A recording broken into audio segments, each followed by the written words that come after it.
Kita duduk untuk mendengarkan sabda Tuhan.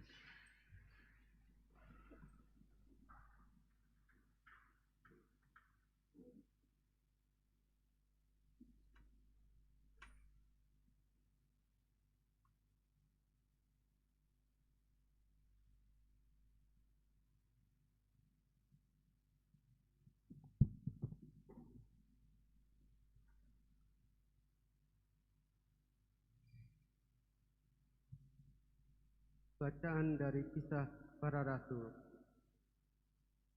Sekali peristiwa sesudah menyembuhkan seorang lumpuh, Petrus dan Yohanes berbicara kepada orang banyak. Tiba-tiba mereka didatangi imam-imam dan kepala pengawal bait Allah serta orang-orang Saduki. Mereka ini sangat marah karena Petrus dan Yohanes mengajar orang banyak dan memberitakan bahwa dalam Yesus ada kebangkitan dari antara orang mati. Maka mereka ditangkap, lalu diserahkan ke dalam tahanan sampai keesokan harinya karena hari telah malam. Tetapi di antara orang yang mendengar ajaran itu, banyak yang menjadi percaya, sehingga jumlah mereka menjadi kira-kira 5.000 orang laki-laki. Pada keesokan harinya, pemimpin-pemimpin Yahudi serta tua-tua dan para ahli Taurat mengadakan sidang di Yerusalem dengan imam besar Hanas dan Kayafas, Yohanes dan Alexander, dan semua orang lain yang termasuk keturunan imam besar. Lalu Petrus dan Yohanes dihadapkan kepada sidang itu dan mulai diperiksa dengan pertanyaan ini. Dengan kuasa manakah atau dalam nama siapakah kamu bertindak demikian itu? Maka jawab Petrus penuh dengan Roh Kudus, "Hai pemimpin-pemimpin umat dan kaum tua-tua, jika sekarang kami harus diperiksa karena suatu kebajikan kepada orang sakit dan harus menerangkan dengan kuasa manakah orang itu disembuhkan, maka ketahuilah oleh kamu sekalian dan oleh seluruh umat Israel bahwa semua itu kami lakukan dalam nama Yesus Kristus, orang Nazaret yang telah kamu salibkan, tetapi dibangkitkan Allah dari antara orang mati. Karena Yesus itulah orang ini sekarang berdiri dengan sehat di depan kamu. Yesus adalah batu yang dibuang oleh tukang-tukang bangunan, yaitu kamu sendiri. Namun ia telah menjadi batu penjuru, dan keselamatan tidak ada di dalam siapapun juga selain di dalam Dia. Sebab di bawah kolom langit ini tidak ada nama lain yang diberikan kepada manusia yang olehnya kita dapat diselamatkan." Demikianlah sabda Tuhan. Batu yang dibuang oleh tukang-tukang bangunan telah menjadi batu penjuru.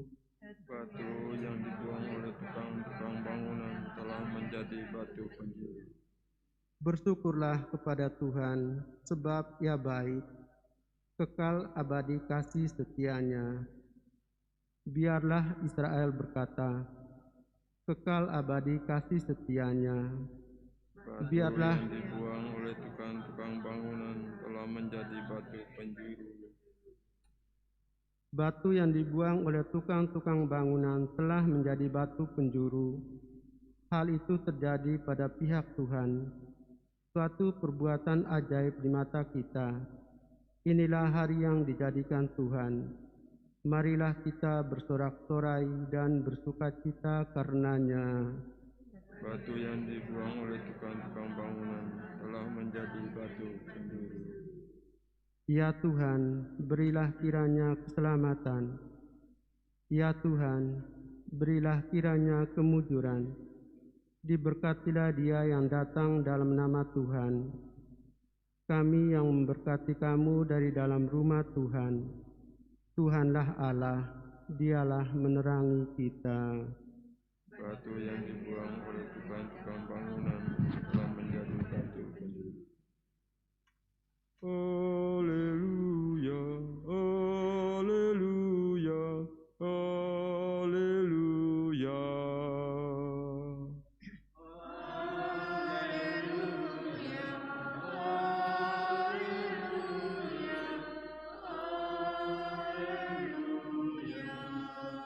Inilah hari yang dijadikan Tuhan. Marilah kita bersorak-sorai dan bersukacita karenanya. Haleluya, haleluya, haleluya. Tuhan bersamamu. Dan bersama rohmu, Inilah Injil suci menurut Yohanes. dimuliakanlah Tuhan. Sesudah bangkit dari antara orang mati, Yesus menampakkan diri kepada murid-muridnya di pantai Danau Tiberias. Ia menampakkan diri sebagai berikut. Di pantai itu berkumpul Simon Petrus, Thomas yang disebut Didimus, Nathanael dari Kana yang di Galilea, anak-anak Zebedeus, dan 2 orang murid Yesus yang lain. Kata Simon Petrus kepada mereka, "Aku pergi menangkap ikan." Kata mereka kepadanya, "Kami pergi juga dengan engkau." Mereka berangkat lalu naik ke perahu, tetapi malam itu mereka tidak menangkap apa-apa. Ketika hari mulai siang, Yesus berdiri di pantai, akan tetapi murid-murid itu tidak tahu bahwa itu adalah Yesus. Kata Yesus kepada mereka, "Hai anak-anak, adakah kamu mempunyai lauk pauk?" Jawab mereka, "Tidak ada." Maka kata Yesus kepada mereka, "Tebarkanlah jalamu di sebelah kanan perahu, maka akan kamu peroleh." Lalu mereka menebarkannya, dan mereka tidak dapat menariknya lagi karena banyaknya ikan. Maka murid yang dikasihi Yesus berkata kepada Petrus, "Itu Tuhan." Ketika Petrus mendengar bahwa itu adalah Tuhan, maka ia mengenakan pakaiannya, sebab ia tidak berpakaian, lalu terjun ke dalam danau. Murid-murid yang lain datang dengan perahu, karena mereka tidak jauh dari darat, hanya kira-kira 200 hasta saja, dan mereka menghela jala yang penuh ikan itu. Ketika tiba di darat, mereka melihat ada api arang dan di atasnya ada ikan serta roti. Kata Yesus kepada mereka, "Bawalah beberapa ikan yang baru kamu angkat itu." Simon Petrus naik ke perahu, lalu menghela jala itu ke darat, penuh ikan-ikan besar, 153 ekor banyaknya.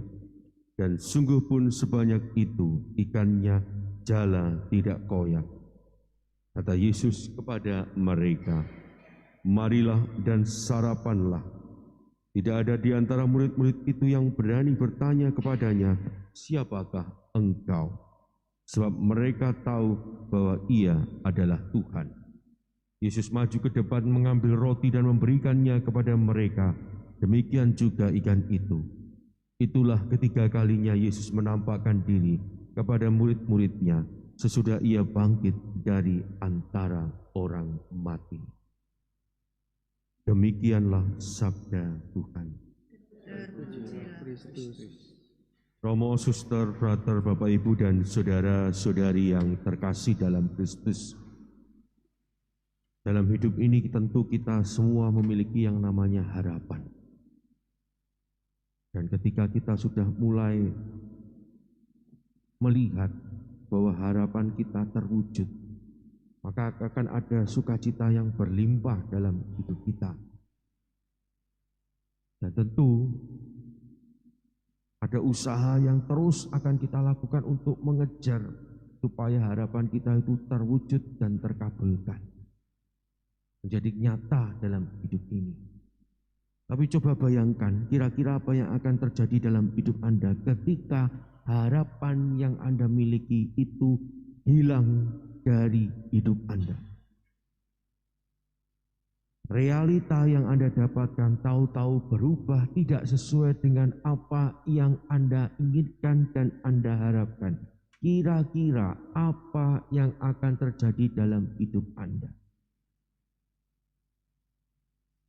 Yang akan terjadi seringkali adalah kita akan kembali lagi mulai dari titik nol kita berangkat. Seperti yang dialami oleh para rasul hari ini. Ketika mereka melihat harapan itu dalam diri Yesus, dan ketika harapan itu mulai tampak,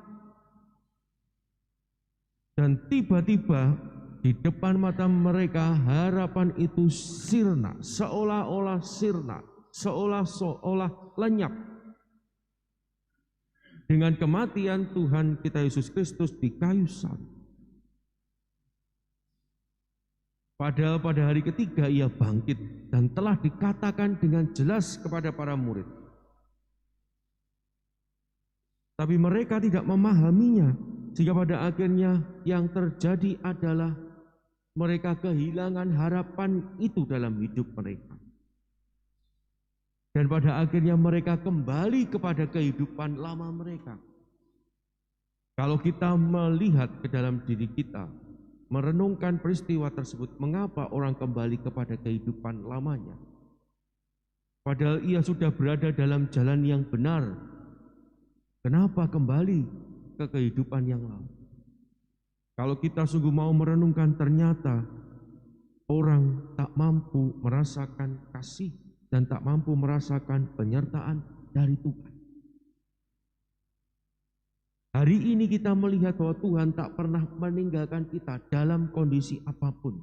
Dalam hidup kita, Tuhan selalu hadir untuk menguatkan dan menopang hidup kita. Dan itulah yang terjadi dalam hidup para rasul. Ketika mereka mulai kehilangan harapan, ketika mereka mengalami keputusasaan dalam hidup mereka, Tuhan hadir untuk menguatkan. Menjadi pertanyaan bagi Anda dan saya, apakah kita mau terus menggantungkan hidup kita kepada penyelenggaraan ilahi Tuhan?